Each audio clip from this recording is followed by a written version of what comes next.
All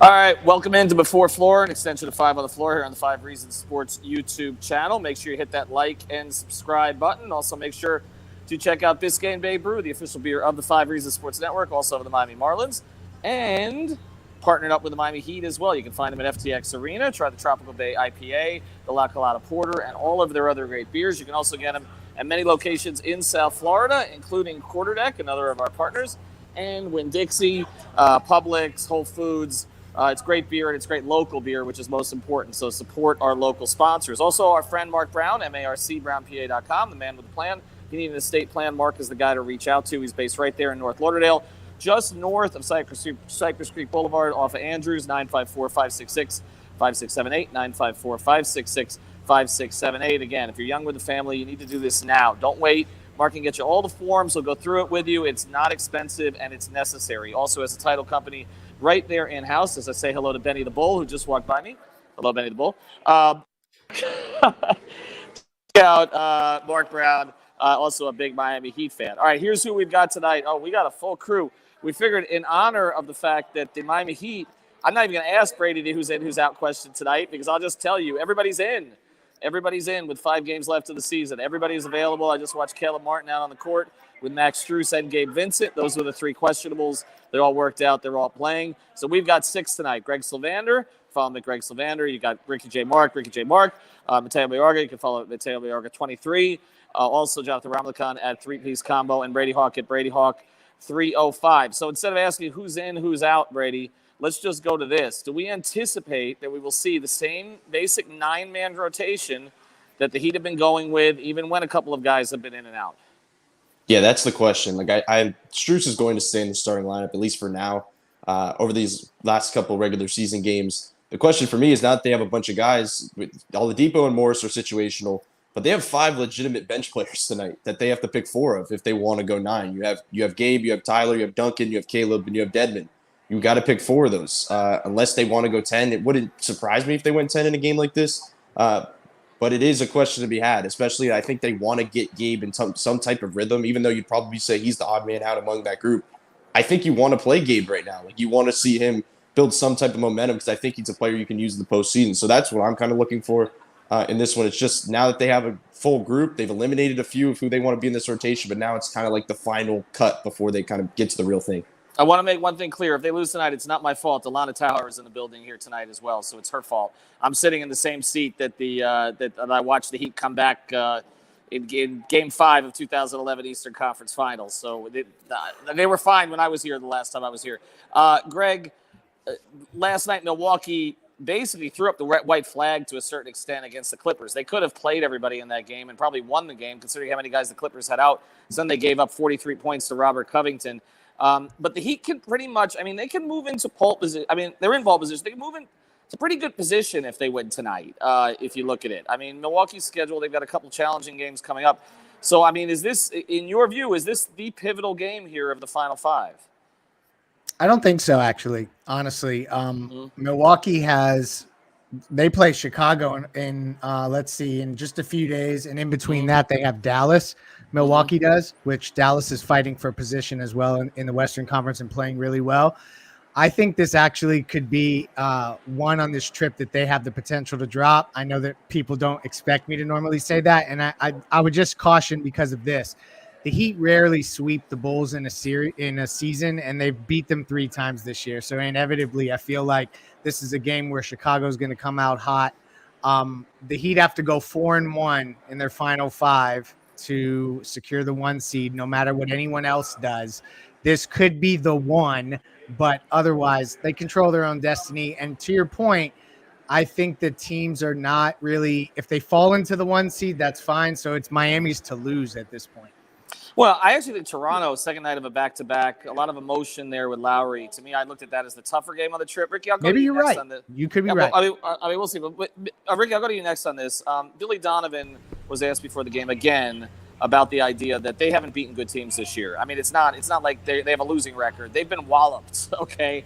I mean, they haven't beaten any of the elites, any of the top 3 teams in either conference. They've lost to all of them without a win this season. So, I mean, in that view, we talked about them maybe not being real contenders this season. Not a team to take lightly, but at the same time, Ricky, like, I mean, they're due for one, but at the same time, they haven't proven it.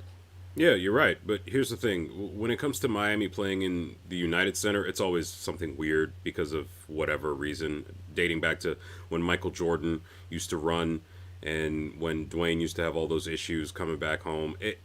Here's the thing, though. Tonight, I'll do my end of stream thing now. The Heat are going to blow out the Bulls tonight.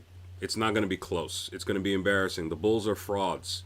They're frauds, okay? They look good. They were the number 1 seed for a little while. But the reality is, people, they're not that good. They're not those guys, pals. They're not. They have DeMar DeRozan and Zach LaVine.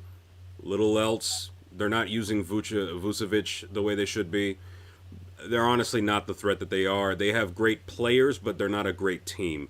Miami's going to go in there, blow out this team, and you're going to see a lot of run from the other guys that we're going to need to give the other guys some rest. Ricky got the guts, and I don't. Wow. I was going to say, what's going on? Next, Jonathan's going to pick against him, so I'll go to you next. It's and the then we'll Bologna go to Mateo effect. after I can't that. help it. I mean, Jonathan, obviously, DeRozan with 50 the other night. So, I mean, he's the key guy here to focus on. LaVine's had some games against them. Vucevic gives the Heat fans nightmares, but, like, it hasn't happened in Chicago, right? So where should the focus be tonight? Yeah, I think it's going to be on those perimeter guys. Like you said, Vooch was really an issue in Orlando, but since he came to Chicago, I'm not sure if maybe just because he's not the focal point of the offense, that he's just not dogging Miami, getting those offensive rebounds and finishing up close and even hitting those pick and pop threes. Like, he's not getting those same kind of looks and, putting up that same kind of volume against Miami. I think shutting down those 2 perimeter guys and Zach LaVine and DeMar DeRozan is really going to be the key tonight. The Heat have a couple of guys that can really do that. If Bam switches out, he can do that.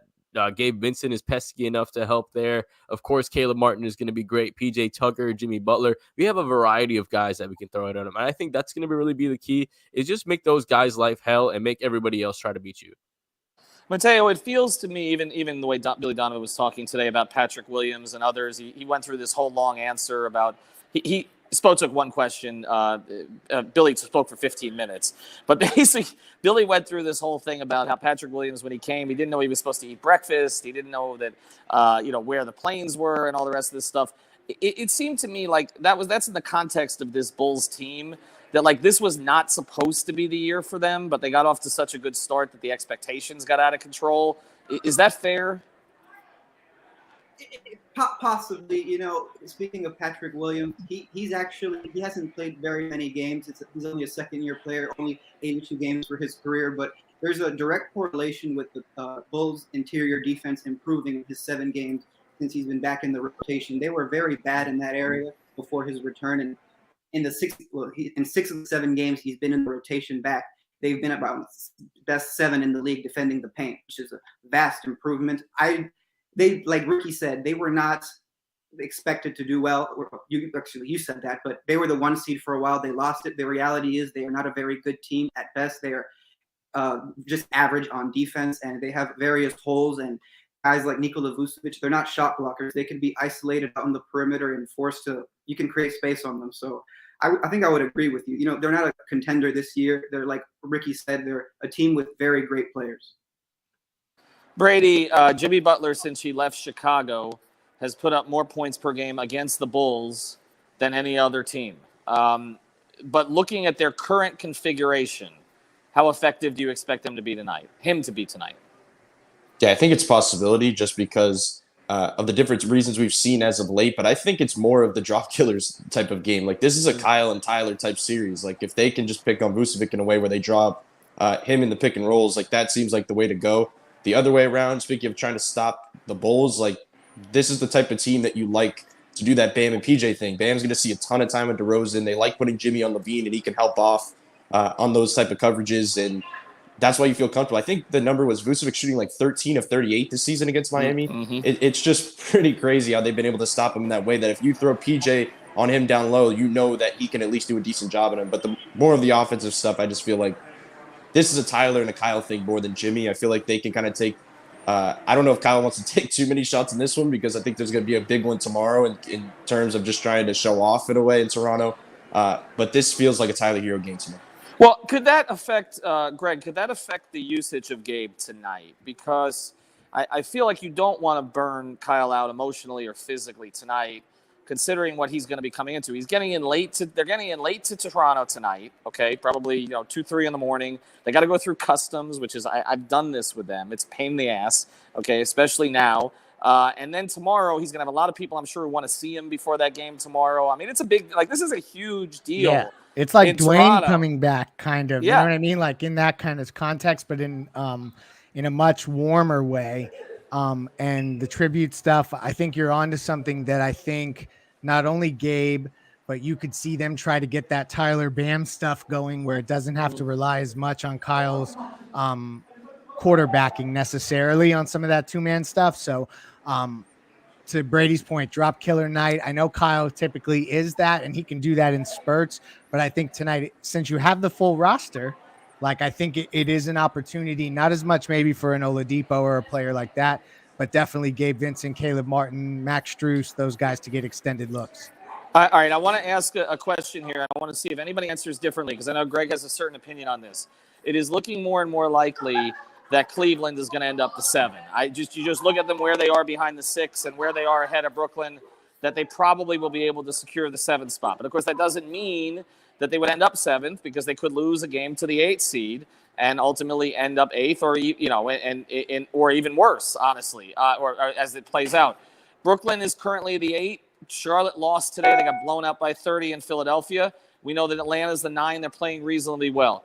Does anybody here think that if the Brooklyn Nets are in the 8th spot, if they're in the 9th spot, the best they can get is to 8. If they're in the 8th spot, that they wouldn't maybe go as hard in that game to get to 7 against Cleveland simply because they may prefer to play in Miami, who they just handled, as opposed to Milwaukee, which we just saw that was a really challenging game. Does anybody think the Nets would pull back a little bit to sit in the 8th spot, to risk losing out on the playoffs because they would have to play one more play-in game? No way. They're hoopers, as Kai and Katie like to call themselves. Can I make my case? One-game elimination? Do teams have the cojones to do that in a one-game elimination? You go home if you lose. I feel like that's a much riskier thing than tanking a week for positioning in the playoffs, right? Am I crazy? Actually, Greg, you know what else is riskier? Investing almost $200 million in Kyrie Irving. So the Brooklyn Nets are pretty risky. Good point. They could do that. And Atlanta plays Brooklyn tonight, so that could have. It's a big game. To Ethan's point, if Brooklyn is in 9-10, then it's 8 inevitably. So it's an interesting thing to watch there. Heat fans should be rooting. If you don't want to see Brooklyn, you should be rooting for Brooklyn now. I've been trying to explain to people. You want them to get into the 8th spot or the 7th spot because then there's a chance of them ending up in the 7. Otherwise, they're going to be the 8th seed, most likely. If that happens, they're going to end up playing Miami in the first round, and then at the end of Game 6, when the score don't look too good, I wouldn't tempt the basketball gods like that. Heat and 5. What do you think? Is it Mateo, Brady, Jonathan? Anybody want to take the other side of this argument? No, not only do you not risk it, but I'll say that you don't. Speaking of the Atlanta game tonight, you're not risking it to go and have a Trae Young game. I know you have KD and Kyrie, but you are not going to risk it that Trae Young goes off for 50 himself and you lose in an elimination game. I just can't see any team take that risk. Oh my Mateo, God, amazing. I don't think champions care who's really in front of them. Kyrie Irving, Kevin Durant got some rings, and the last game, the Milwaukee Bucks. I know they took an L, but it was close. I think they can match up well against anybody. I don't think it's a concern. All right. Well, all I'm saying is Heat fans should be rooting for Brooklyn. Okay, they should be rooting for Brooklyn against Atlanta tonight. I know that sounds counterintuitive, but we'll see how that situation plays out. All right, I gotta go, so I'm gonna let you guys carry it. Before we do, first thing, I like the Heat tonight. I think they win tonight. I like their demeanor up here better than I liked it in Philadelphia. I'll just leave it at that. Conversations I've had, I think some things have been cleared. And I think they're in a good headspace right now. They've got the full roster. Win. I think Eric has an idea what to do with it. I think they win tonight. And if they lose, blame Alana. Do we have a prize pick? We do have a prize pick. So the one I'm giving you guys tonight, I like a couple. 19.5 Tyler Hero, I'm going over. Drop killer night. And Mhm. also, this is a big one. Bam Adebayo, 2 games straight, has gone over 10 rebounds. He's at 9.5. But here's something to watch. The Heat have been out rebounded 6 of the last 7 games. They got to clean that up. Chicago is not a good rebounding team, 28th in the league. They have no excuse with the full roster to not get more rebounds. No rebounds, no rings, as UD says. That's true. The Prize Spurs Picks, by the agree. way, use the code 5 FIVE. Use the code 5 FIVE. Get your initial deposit matched up to $100. It's free money. Take it. Go to prizepicks.com. Use the code FIV. All right, I'm gonna let Greg carry it from here. Get the rest of the picks. Have a good night, everybody. Thanks to our sponsors, Biscayne Bay Brewing, MarkBrownPA.com, prizepicks.com. Use the code 5 or download the app. And also Pace and Space at halftime. Post up 5R after the game. And we'll have a podcast of some sort. We're sorting that out, exactly what that's going to look like. But we're going to start. We'll have a 5 on the floor tonight. We're going to have one after every game the rest of the way. So we'll figure that out. All right, have a good night. Thanks, everybody, for joining us. Thanks, Alejandro, for producing. And, Greg, it's all yours. Heat and 4, baby. How Heat the and hell 4. does he talk that fast and get all that out? Like, damn. So that we are not at that pace here when I take over. No, just joking with y'all. So couple things. I want anybody to have the floor to give the opportunity to give their thoughts on tonight's matchup. I want to get micro here. So let's stick to tonight's game. No narrative stuff. You know I'm big on the narrative stuff. You know I'm big on the big picture, the macro level stuff. But in the micro, and anybody who wants to jump in here, I guess I'll give Brady or Jonathan first run. And then we can go to Mateo and Ricky. Anything tonight that we should watch for that we didn't get in X's and O's wise with Ethan? I'll say that it's a little bit of a different scenario for Duncan against Chicago than he's used to. This time around, he's going to see a lot more Tristan Thompson defensively. Speaking of drop killers, I think Duncan Robinson is a pretty underrated drop killer, even though he hasn't, had the greatest year, I guess, that we would have expected. But being in a lot of those type of runs with Tristan Thompson, I expect him to get a ton of good looks. It all comes down to him just actually hitting the open shots that we know he can hit. And Max Strus, obviously, it's kind of the same thing with Vucevic, but he's not the same player as Duncan Robinson, as I like to say on this pregame show all the time. Like, they run different stuff for each of them. But I think it may favor them in terms of this matchup specifically, that they could kind of spam Duncan in that second unit when things get stagnant a bit. Yeah, and talking about that defense with Vooch, I mean, if Tyler Hero comes in early and we see Tyler Hero, come in for Jimmy Butler early, I think we see Bam get it going early as well, because we talked about their lack of interior defense, barring one player. I think if they can get Vucevic moving around, get Tyler Hero drawing 2 players, speak about gravity, have him draw 2 players just because of his ability to score the ball at all 3 levels, and then set up Bam, because we see his lob of throwing the ability to Bam and getting him going is going to be great. And I think Bam is one of those guys that mentally, for him to have to be able to keep it going, he has to hit his first couple shots, because you see a lot of the times if he misses the first couple of his shots that he'll start to kind of like defer. So I think mentally, if he can get a couple easy looks coming from Tyler Hero, using that kind of lack of defensive prowess by Nikola Vucevic, I think that he can get it done. And I think Bam has a good game inside. Mateo, X's and O's, and I guess picks too. I guess I didn't get picks from Brady and Jonathan. Brady, retroactively, I guess Jonathan gave his pick, but Brady, you got the Heat tonight too? Yeah, I think Miami wins this. The only thing I've said, like I said before, that I'm watching is the rotation stuff. I think that's just the important thing to mention. That you guys mentioned Gabe getting more run on the first night of a back-to-back. I've said before that Caleb, I think, is one of the most important rotation pieces against Chicago. When they were actually good in the East, I said that he'd be key in that type of matchup. I don't really know what else they do other than a 10-man rotation unless somebody key kind of gets knocked out. Good call. All right, Mateo, the floor is yours. Shifting to defensively, I think the top guys like DeMar DeRozan and Levine are going to take a lot of length. So Jimmy Butler, Bam Adebayo, Tucker, David Martin, Steven Vincent are going to have a tough night cut out for them. But they're 2 of the top fourth quarter scorers in the league. Levine is 11th, DeMar DeRozan is 1st. And they like to run a fifth of their action through the pick and roll ball handler to force the action in the mid range and in the interior. When they space the floor to create driving lanes for Levine and DeRozan, Vucevic comes up top to set a screen, and usually his defender is outside of the paint in his area. And usually when the Bulls run this action, it usually leaves a guard or a forward to defend the painted area from an inside cut or pass to the middle. And they also have to monitor the corners. This can create a mismatch. So the Heat's defensive communication is going to have to be on point. So guys like DeMar DeRozan and Levine being almost 6'6" in height and can get to anywhere on the floor because they can blow past you or blow by you. They create 7 catch-and-shoot opportunities per game. for Nikola Vucevic. The results are a little inconsistent from the elbow and wing areas for him, but he gets involved on rim runs or attacking on second chance opportunities and playmaking out of the elbow. He could be very effective from the field and put the Heat in a vulnerable position. But I think they're going to be very good defensively tonight. I think they're going to win. You taking the Heat too? I'm taking the Heat. Yeah, I think that Ethan's curse is going to get broken or going to break. That's what's up. Alana will offset Ethan's curse. Ricky, any final thoughts and your pick? And also, I got a question specifically for Ricky. Is Ethan lacking guts with this avoiding Brooklyn stuff? And do you think that the Heat are in any way, shape, or form thinking about it in the same way? I think if you claim to be a title team, you don't avoid anybody. You roll the ball out and you play whoever you got to play. Because guess what? If you think the Brooklyn Nets are dangerous, wait till you see that 60-win team coming out of the Western Conference. That is basic. They can rest their players the rest of the year and still set a new franchise record in wins. So that's that. Play whoever plays, and if you get beat by the Nets, then guess what?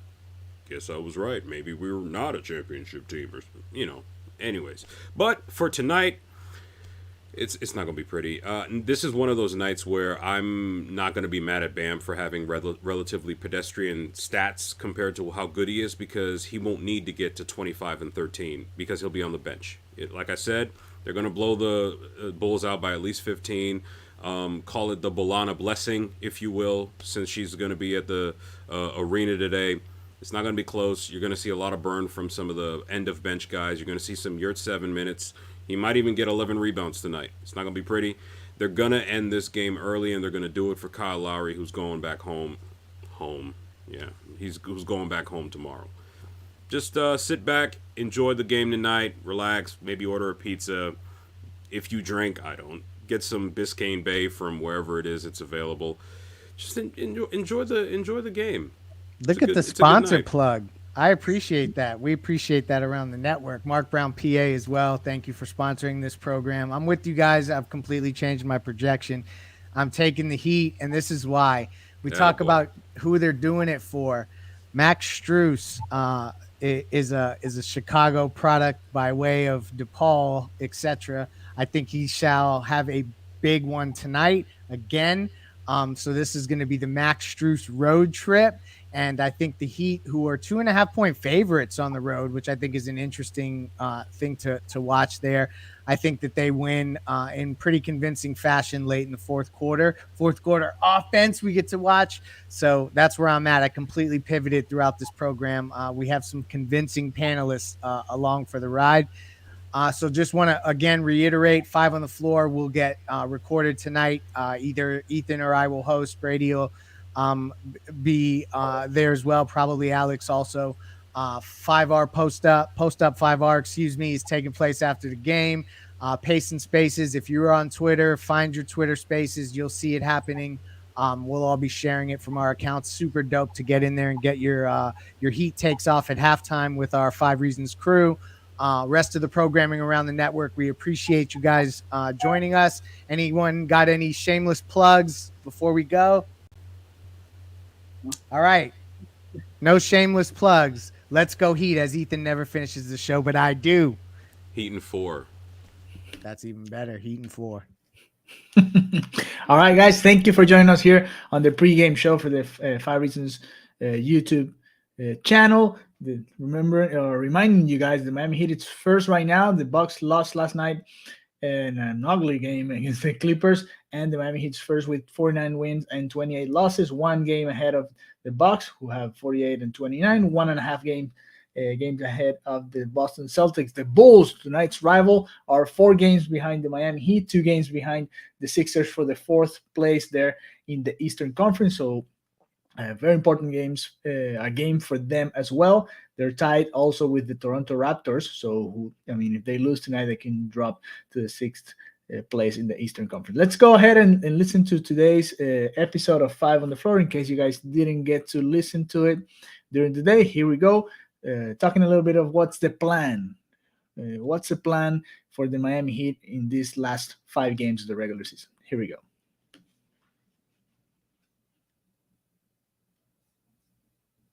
Welcome to the latest episode of 5 on the Floor on the 5 Reasons Sports Network. Thanks for joining us on your favorite podcast app. We're on Podbean, Spotify, Google Podcasts, Apple Podcasts. We're also on Dash Radio on their Nothing But Net channel. That's every single weeknight at 7 p.m. Also, check out 5 Reasons YouTube. Make sure you hit the like and subscribe button so you get all of our content as soon as it comes in before Floor, an hour before every game, and post up 5R as soon as the game ends. Also, Dono Daily every single day of the week. Also, check out 5reasonsports.com. Make sure you spell that one out. That's 5reasonsports.com. Get the latest takeaways from Brady Hawk and others, not just, again, on the Heat, but also on the Dolphins, the Canes, pretty much everything that goes on in South Florida sports. And check out the great sponsors of the 5 Reasons Sports Network. We're mentioning this one because if you're looking for a place to watch a Heat game or the national championship game coming up on Monday night, go check out City Cigar Lounge. It's in downtown Miami. It's right down the street from FTX Arena. Seriously, literally right down the street. Okay. And you can actually park at City Cigar Lounge for just $10 and then go to the arena from there. That might be a good way to get there. But check it out. They've got more than 350 different types of premium liquor, including scotches, bourbons, whiskeys, and tequila. More than 50 different types of premium cigars. They got large, comfortable leather chairs in a very classy environment. It's a small place, but it doesn't feel like it. It feels open. It's just a cool spot. And they got a great little food menu, happy hour and game specials. And yes, on Monday, they're going to have a function for the championship game. I think our friend Courtney Fallon's going to be out there as well. And maybe some of us from the 5 Reasons Sports Network. So check it out. It's City Cigar Lounge in downtown Miami, real close to FTX Arena. This should be your new pregame spot, your in-game spot, your post-game spot. They stay open most nights till midnight. So check them out. City Cigar Lounge. You can also find them on Instagram. And you can check out citycigarlounge.com. And now, today's episode. Down the Biscayne. Yikes. 5 on the floor. Ride for my dogs. Where here's the thing. You can check the score. Hustle hard, couple scars, wearing bubble frauds. Just like Butler said, you in trouble, y'all. Kept the floor playing. Got it all band. Y'all seen the block. Stop with one hand. And Pat, we trust, it's power, have the guts. We're here to bring the heat. Y'all can hang it up. Welcome to 5 on the Floor, a daily insider show on the Miami Heat and the NBA, featuring Ethan Skolnick, Greg Sylvander, and Alex Toledo, plus others from the 5 Reasons Sports Network. All right, Ethan Skolnick back on 5 on the Floor. Here at Floor at Greg Sylvander. You can follow him at Greg Sylvander. I'm actually up in Chicago. Was at practice earlier today over at University of Illinois, Chicago. I haven't covered a practice there since the Big 3 era. That's where they used to practice when they were up here playing against the Bulls. So that goes all the way back to 2011. A little bit of a different scene today. Players were in a little bit of a hurry to get out. They've got a back-to-back coming up. Didn't get a chance to talk to Jimmy Butler. Bam was kind of the last one on the floor, so most of us we're on to other things by then, as was Tyler, but did get a chance to talk to Eric Spoelstra on the side for a little bit, which is something that one of the reasons I like getting out on the road, because you get a little more time, particularly now that the locker rooms are not open, home or road. And also got a chance to talk to Kyle Lowry, Gabe Vincent, Caleb Martin, who one bit of news I can give you is that Caleb is likely going to play on Saturday night against the Bulls. And even though Gabe and Max were also listed as questionable, I'm expecting both of them to play too. But Greg, what I'm going to get to tonight, I want to frame this as we've got 5 games left here in the season. They're all against the Eastern Conference. And right now, I tweeted this today, and then I'll get into some of the stuff that I talked to Spoelstra about. Right now, they could play any of the other 9 teams in the first round, like literally any of them. Like they could slide to 4 or 5 and play Milwaukee in the first round. Now, that would require both teams not winning a whole lot the rest of the way, but that could be the 4-5 matchup. They could also play Boston still in a number of different seedings. They could play Philadelphia. They could play, we know they could play Brooklyn. They could play Chicago. They could play Charlotte out of a play-in situation. Charlotte gets Gordon Hayward back, and they've been playing well. They could play Atlanta. They've been playing well. They could play Cleveland. They haven't been playing well. They could play Toronto. They could play any of these teams, okay, in the – and when I asked Eric Spoelstra about it today, I said, are you prepping for all these teams? Like, what are you doing? Because he used to be the guy who had to do it. If you go back to the 2004 season, he talks about that a lot. The last day of the year, they didn't know who they were going to play. That was like 3 or 4 teams. This is 9. It probably will settle out here in the next couple of days. And he just looked at his guys like his video guys and others who were there in the gym at the time. He looks up and he laughs and he goes, "No, they're gonna do it. I'm not gonna worry about it." But just, I mean, the uncertainty of the season. Like, I mean, what should they come into it in the pole position? But I mean, they could slip out of the pole position.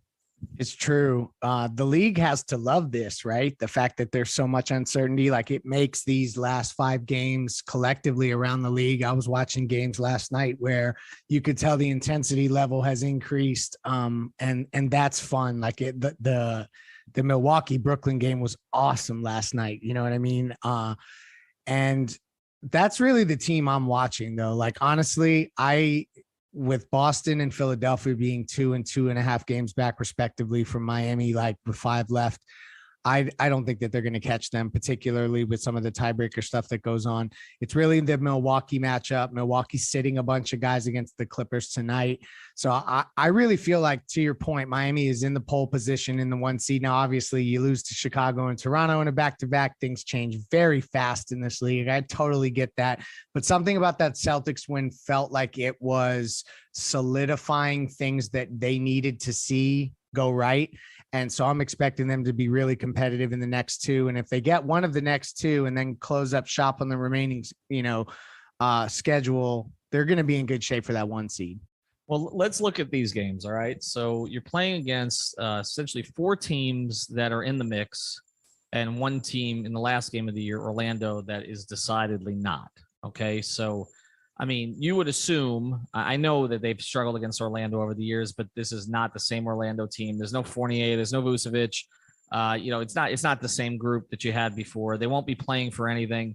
I mean, I would assume that's a win unless Miami is actively trying to lose it. Like, I mean, that's where you're at. And there have been last games of the year. I remember Michael Beasley playing like 40 minutes in the last game of the year. There have been against Philadelphia. There have been games that it appeared that they were actively trying to lose. Although the Heat will always deny that. I always point back to an argument I got with somebody I'm still friendly with inside the Heat organization, who was very pissed at a column I wrote back in 2000, 2003, end of the season. When I wrote Toronto, I bet, right? Toronto, when I wrote a column that the Heat were going to try to lose this game because they were trying to get up as high as they could in the draft. And of course, they won the game. They didn't really want to win the game. They ended up falling behind Toronto in the lottery positioning. So they had to settle for Dwayne Wade instead of Chris Bosh, as things turned out. But look, they're not going to lose the Orlando game unless they want to lose it. But you look at the other 4, okay? You've got a Chicago team that showed some fight as we speak here last night with DeRozan having a big game. They've been struggling, but Alex Caruso's back. That's helped them. They may get Ball back at some point. It's a tough place to play on a Saturday night. Jimmy always plays well against Chicago since he's left. He has his best points per game against Chicago of any team since he's left. But, look, things can happen in that building. That's a tough place to play, although there's some that think there may be as many Heat fans as Bulls fans there on Saturday night. Then you go into Toronto. Talked to Kyle Lowry about that today. That's going to be emotional for him. It's going to be a good crowd in Toronto. It's a Sunday night. They are going to be into it. And, he's not going to get a LeBron or Bosh situation. He's going to get a lot of love. But still, you don't know exactly how the Heat are going to react to that. It's not like, win one for our brother, like they said before, the game in Cleveland or the game in Toronto with LeBron and Bosh going back for the first time. Their brother's going to feel love. And we talked to Kyle about that today. And as he said, Nick Nurse ain't going to let me do shit, okay, because he's going to have a plan for him. So we'll see how that goes. That's a tough one. Then you get Atlanta and Charlotte teams that are fighting for play-in positioning right now. I don't think either of them can get out of the play-in, but they're fighting for play-in positioning. And we know that both of those teams have the capability to shoot the ball well. With a Trae Young, Gordon Hayward's coming back. We know obviously LaMelo Ball has not played well against Miami this year, but he can still be a factor. Bridges is a good player, and you could drop one of those 2. So this is Greg. And then after the break, I'll get into some of the stuff I talked to Spoelstra specifically about. But this is not an easy slate. I mean, it's not the most difficult, but it's challenging enough that we should get a pulse on where they're at. No team, including Orlando, because Orlando is doing that thing where there are a bunch of young guys that are trying to, get their stats up and play as well as possible to end the season. They're a total spoiler team. None of these games are going to be easy. To me, this boils down to more about watching what Milwaukee does. I mean, it was announced this afternoon that Giannis, Middleton, Drew Holiday, Brook Lopez, all of them are sitting out against the Clippers tonight. But so are and all the Clippers. That's the and other so thing. are all the Clippers. Yeah. So Right. like those are going to be those wild card games where we're not going to know which way they go. In the event that Milwaukee drops a couple of those, the Heat will have enough of a cushion where then maybe the competitiveness that Atlanta and Charlotte is playing with to try to get themselves in their seeding could give Miami fits. You know what I mean? So I think that that's the variable. And back to the main point of this whole thing, I think it's really what the NBA wanted. The play-in tournament's going nowhere. I have a feeling that this is something that they may expand upon in ways because it's allowed for now you have legitimately 10, 11 teams in each conference that feel like they can actually take a shot at something. I actually talked to Spoelstra about that today. He likes it. And he said basically, it's kept things interesting for a lot of these teams. He says to not be in a play-in situation, you pretty much have to be awful. And then I said, yeah, almost intentionally awful, right? Like you have to be trying not to be in the mix. I think what we've seen, and he and I were chatting about this, you really will always have about 11 teams in the mix. I think once you're sort of you always have sort of that fighting for that 11, 10, try to get in. 12 through 15, you see the teams start to fade towards the end. But we're seeing that now this time, there really aren't 11 in the East. Washington's already been eliminated, so it is the 10. But in the West, Spurs are still sort of nipping at the Lakers, at 11 and 10. And, Portland might have been if they hadn't gutted the whole thing, but they're at 12 or if Lillard had come back. So you're always going to be looking, I think, at 10 or 11. But he likes it from a competitive standpoint. I think, again, the challenges of all these teams are completely different. But we've seen ebbs and flows. I said halfway through the year, I thought Atlanta would be a factor by the end of the year. They have been a very streaky team the past couple of years. When they have it going, they're really good. When they don't defend at all. Charlotte, I did radio shows with them up there before they played the Heat, and they gave up on that team this year. And they've done a good job. Borrego's done a good job kind of keeping them in the mix when people thought that he was going to get fired.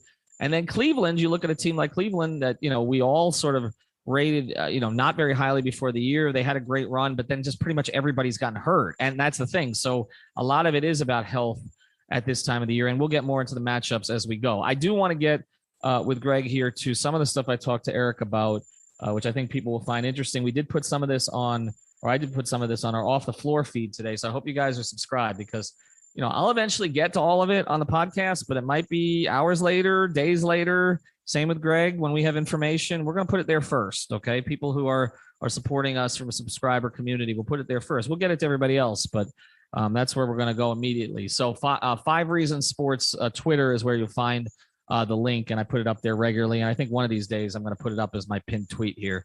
So that it's my pinned tweet is easier to find. It's Greg's pinned tweet. So he's doing the right thing there. Do want to tell you about our product code though, and you can use these for 3 different products. We've got our Manscaped code active again, 5RSN. That's the number 5RSN for all of, the cologne, the razors, you get all that stuff and manscaped.com. You get 20% off using the code 5RSN. That's our product code. I am contractually obligated to say this now that we're back. Your balls in your body will thank you. And also follow their Twitter account at manscaped.com, which is much more creative about this stuff than I am. But go to manscaped.com, at Manscaped. Go to manscaped.com. Again, use the code 5RSN. You get 20% off. Check out everything they have. And they send you free stuff. Like once you're on their subscriber service, you'll get a bunch of stuff you're not expecting in the mail. Also, therapistpreferred.com. All your premium CBD, the tincture, the sports cream, the gummies for sleep, for recovery, whatever you need it for. Again, you're not going to fail drug tests with this stuff. Go to therapistpreferred.com. Use the code 5RSN, 25% off. And then if you're an endurance athlete or simply you sweat, you play tennis, you drink a lot of Gatorade, okay? You're one of these people that needs to replenish your fluids all the time. Go to getsalus.com. The product is called Salus. It tastes great. They give you 8 little packets in a box. It's not expensive, and we're giving you an additional 10% off with the code 5RSN. So again, the code 5RSN, that's the number 5RSN, manscaped.com, therapistpreferred.com, getsalus.com. All right, here's I wanted to talk to Eric, and again, sometimes I used to get these opportunities a lot at practices at home when I used to cover a lot of practices, and when the Heat used to practice all the time, they don't. They've had like 6 home practices the whole year. So it's really shoot-arounds and road practices, and there aren't even a lot of those. They're not even shooting around tomorrow. He's giving them the morning off and they'll probably just do a walkthrough in the hotel. But I did get to pull him aside a little bit, and I wanted to get a little bit deeper into the rotation stuff. And I think what made me feel good about this is I kind of shared with him some of the stuff we've talked about on the podcast. And he sort of did this the other night when he made the changes initially against Sacramento, and Alex and I asked the questions and others asked questions afterwards. But he kind of confirmed everything we were talking about. It really was not about the starting lineup. Let me start here. He told me that he was planning to look at some of these things as early as January, but they were never healthy. So he kept waiting for the team to get entirely healthy to see what it looked like as it was, but he never got that chance. And so by the time that guys came back, it was sort of force feeding, and he didn't use any specific names. Okay, he's not going to do that, but we all know it was getting Oladipo and Morris back into the mix, and we all know, and I've reported this, that there were conversations that were had with some of the leaders of the team, Lowry, Butler, Bam, especially. I think particularly the first two, about spacing and about kind of going. The way Eric put it with me today, without naming anybody in a negative way, was we wanted to go back to what was working, but at the same time go back to what was working, but add a couple of tweaks to it so that he could get to the layers to get to more spacing. So what was working? Well, what was working was, and I talked to Gabe for a while today about just his shooting and, why his shooting went down. And he kind of intimated it was a rhythm thing, which implies being in and out of the rotation. He also said, you're not going to shoot 40% every month, from three, which is true. But he kind of, what was working was hungry guys like Max and Caleb and Gabe playing, and in a lot of times playing together. And when you started reinserting other guys, that wasn't happening as much. So that was the first thing. And so, but he didn't want, I guess what I'm trying to say, it was hard to go back to what was working without seeing everybody else come in first. Okay. And giving that an opportunity. And he used the word to me, I wanted to give things a chance. So I feel like it was given a chance, and then it's like, okay, let's go back to Max and Caleb and Gabe. And then it becomes, okay, how do you integrate them?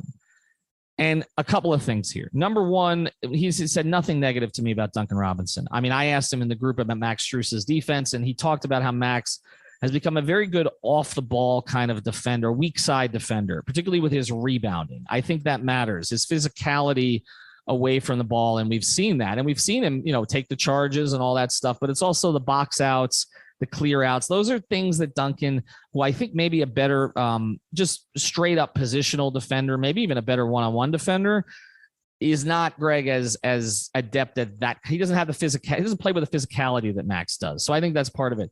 But really, the bigger thing was, I said to him, well, everybody talks about space, so we didn't think that you would make a lineup change necessarily because of the space that Duncan created at the two.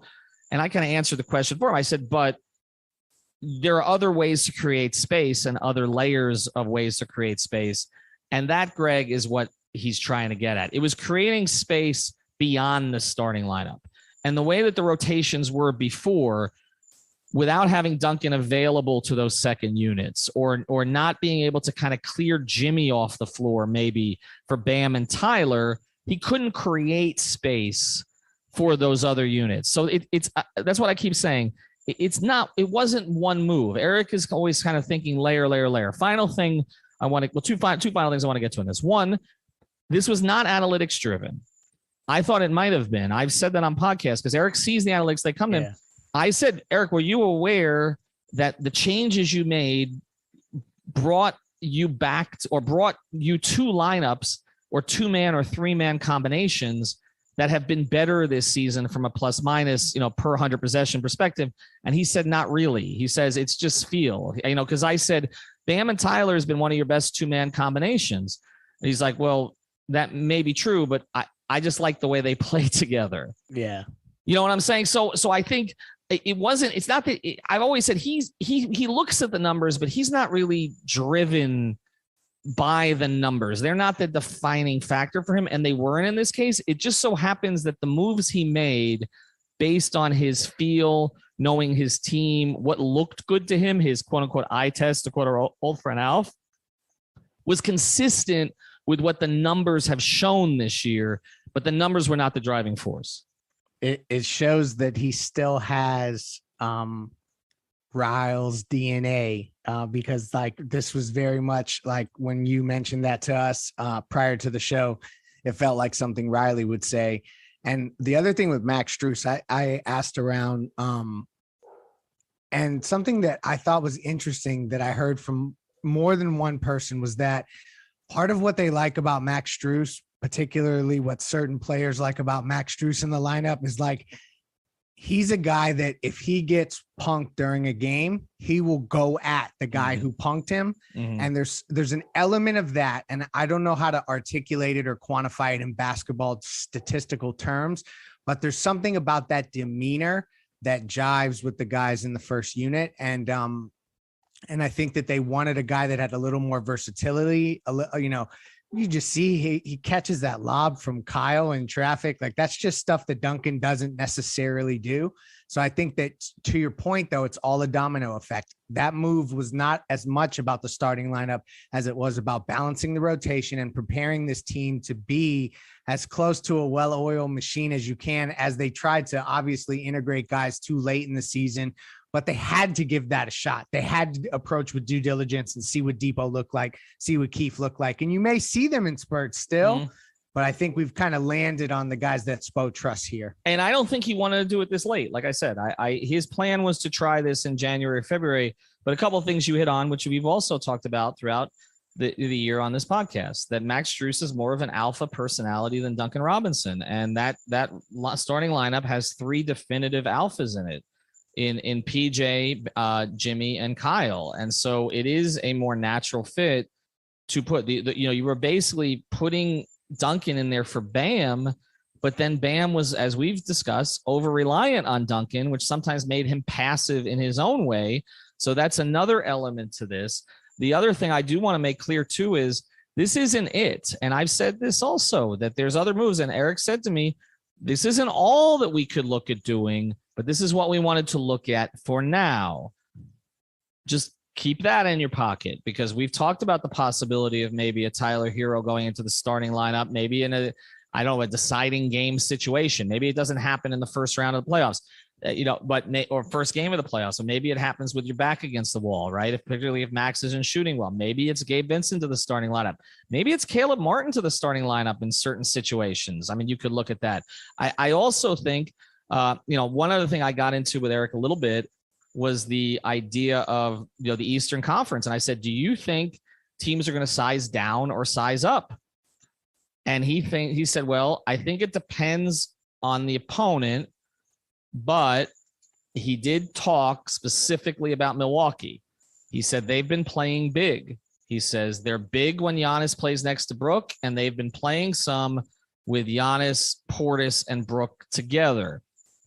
So when I asked Eric about the Memphis Grizzlies, because I was just shooting the bleep, okay, and I said, how have they done that? Like, we just started talking about teams out west. I said, it seems to me like the only team that knows exactly what they are right now is Phoenix, right? Like that, they know what they are. And so we got into that, and I said, but Memphis has been remarkable. I mean, 19-2 without Moran. He says, I really haven't watched them. But then when we started talking about the East, he's watched Milwaukee because he brought up Milwaukee right away. Okay. And so, they're watching Milwaukee. He talked about Brooklyn and how they can go. He said against Philadelphia, you kind of have to play big, because whenever Embiid's out there, you're playing big.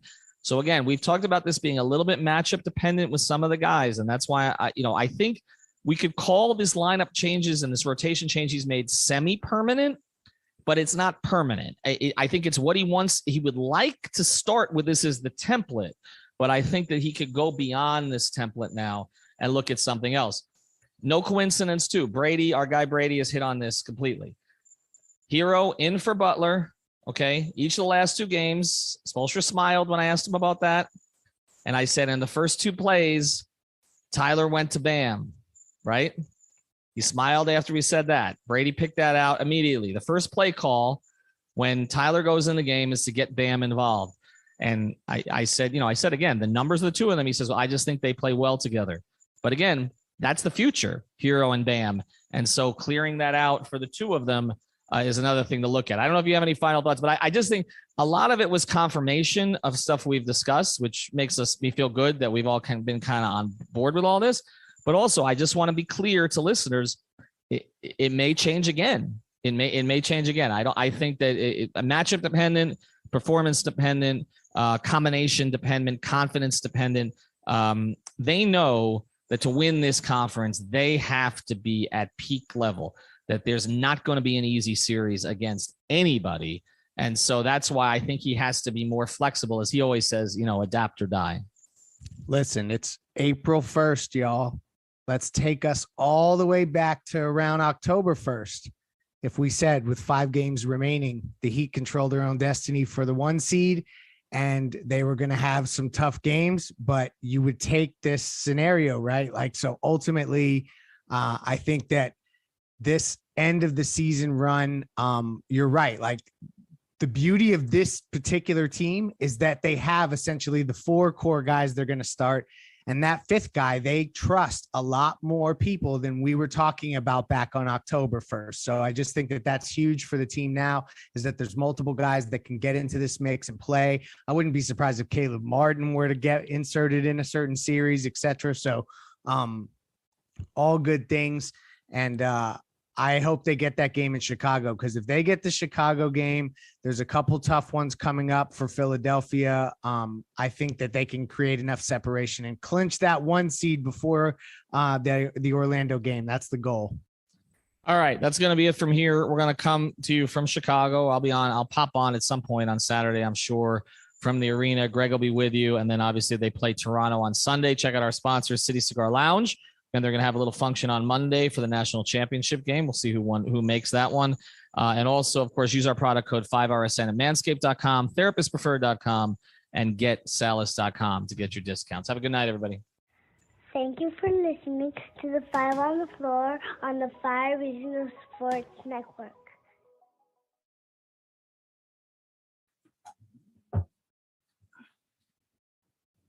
What? Is that good to go? Yes. I know it's early in the process for Lonzo, but is there anything new on him as you guys have ramped him? It's probably going to, just talking to them a little bit today, it's probably going to not be till early next week until they really start, figuring it out. But nothing new. Just like I mentioned last game, I think there's going to be a period of time that they have to build him back up. And they're not at that point yet. So I think that just in my conversations with medical, they thought by, Tuesday, Wednesday, we have a much, much clearer picture of where he's physically at. Has he started doing any of the sprinting or cutting yet? Or? No, and that hasn't really started. They're slowly building him up into that right now. And that will be, I think we're close to getting to that point from what they told me. And, like I said, we'll probably have a little bit more news on him, early next week, mid next week. I know you don't announce starters or anything, but when there's 5 games left in regular season and Pat has cleared a threshold where he can play 37 minutes in a game, how much are you still open to changing things up rotation-wise, starting lineup-wise, all of that type of stuff with the playoffs looming? Yeah, I mean, I'm always going to try to make decisions that's best for the team. It's not like the starters are set in stone. I think we've changed, that quite a bit just based on maybe a particular matchup and or, what our team looks like in terms of rotations. But, ideally, we probably didn't want to play Patrick that many minutes against the Clippers, but it was an overtime game. I think he felt fine. I think they want to obviously make sure that he's just not being thrusted into an enormous amount of minutes.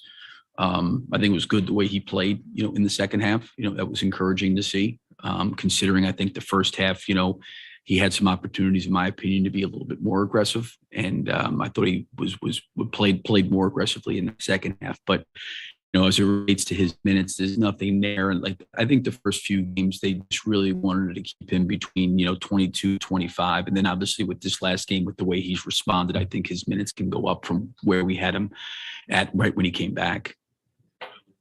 Hey, good. How are you? Good. DeRozan's playing at such an incredible level. I mean, you've been around a lot of great players. Have you ever seen a guy this late in his career, hitting a career high in terms of points per game and just seemingly, performing at such a high level? Yeah, I mean, he's, an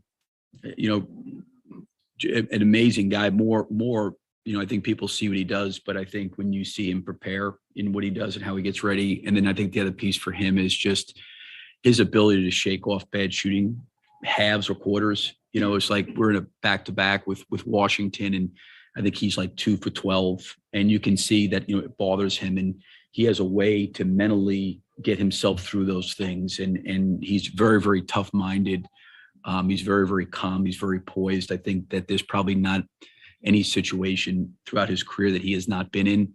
And, you know, he handles all those things really well, whether it's going well or not going well, you know, for him or our team. He has a way about kind of, you know, getting himself out of situations where maybe he's not playing well. Because I've seen a lot of players, you know, the game starts poorly for him and it generally ends poorly. He's one of those guys that has the ability to kind of mentally flip it and get to a really, really good headspace.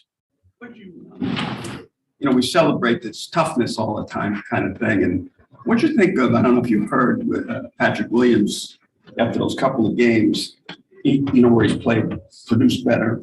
And he said he kind of indicated he regretted playing early in the season because he was judged on this, these poor rebounding. And he said he was hesitant. He said he didn't tell anybody that his ankle was hurt. Should he have told anybody, or should he have not played, or should he play? What do you think of him saying that he sort of regretted that circumstance when he didn't perform, but he didn't tell anybody he was not feeling well? Yeah, I mean, I think you have to even just go back to last year, you know, playing 1 year in college and being 19 years old. There's so much he doesn't know. I'll give you an example. Like the first week, he said, "Why do I have to go into the training room and get on the table?" And I said, "Well, they're basically taking care of your body. You need to do that every day." But I feel okay. Well, there's a maintenance process that you have to go through. You know, why am I doing some of this stuff in the way? Like, there's absolutely zero foundation in terms of being a professional and NBA athlete. And I think probably early on, it was probably a valuable lesson that he learned in terms of that in order for the medical people or the strength coach or us as coaches to do good work in helping him, there has to be a level of communication. Like and I'm not trying to embarrass him, but it's just where it was at. I mean, he didn't understand the importance of eating breakfast. I mean, I saw him last year in one game in pregame. He had like 2 huge pieces of chicken Parmesan pasta, and we're playing like an hour and 15 minutes. I'm like, "Patrick, you cannot eat that." And again, it's not to embarrass me. It's just that he doesn't know, you know? And I think a lot of times people look at the fact of where he was picked and they just think, okay, and he's got a job to do. He's a pro now, right? There's a responsibility, there's a job. But him coming into his job, we've got to help him.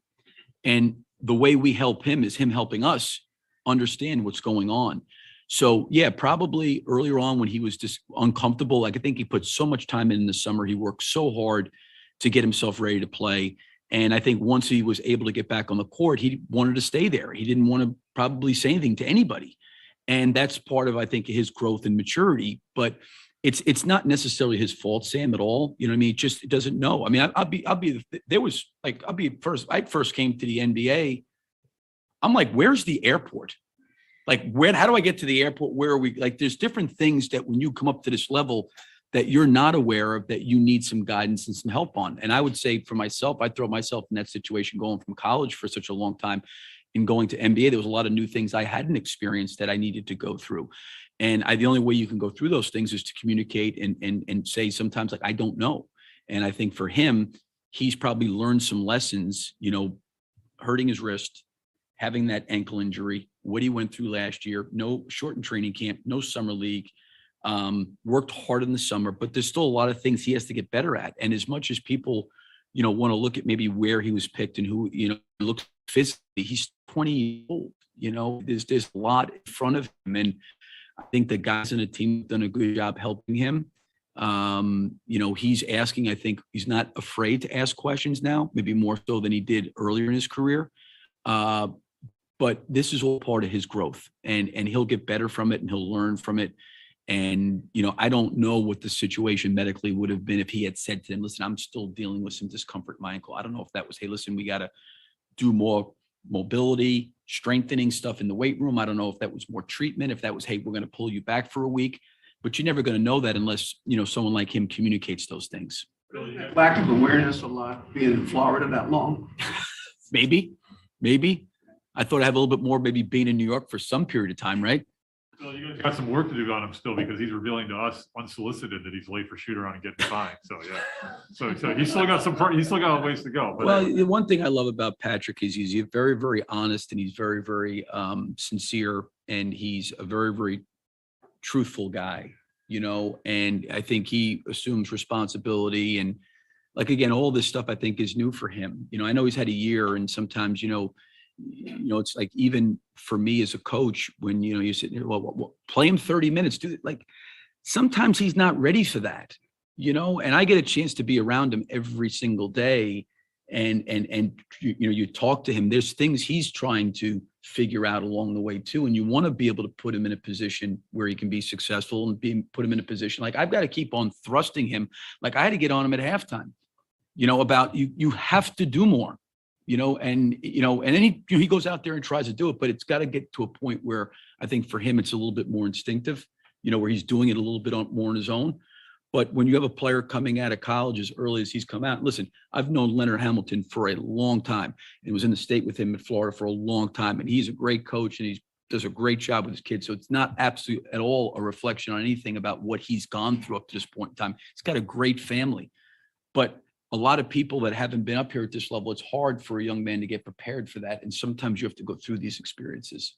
On another topic, I mean, your record against this team, Milwaukee, Philadelphia, it is what it is. It's well documented. Do you feel that your team needs a victory over one of these so-called elite teams heading into the playoffs to help your mental state or your confidence level? Yeah, I mean, I don't know.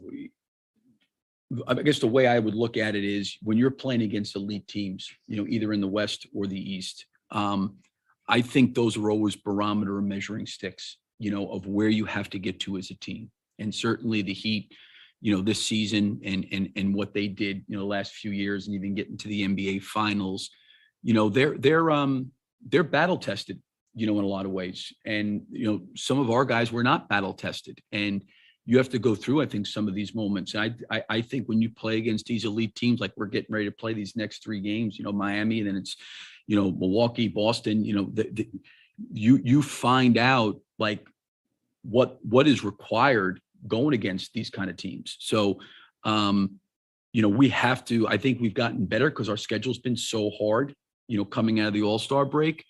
It hasn't been at times good enough, but I kind of saw this coming out of the All-Star break, because I said to you guys the first time back, what we did up to this point in time is just not quite good enough, because I knew we were playing against a lot of elite teams. But I think when you play against elite teams, the adversity and the challenges you go through is what really forces you to grow and get better, because you have to confront the truth. And I think anytime you're having to confront that, you've got to then look in the mirror and figure out ways to get better. Everybody, coaches, players, all of us together. Coach, 15 years ago tonight,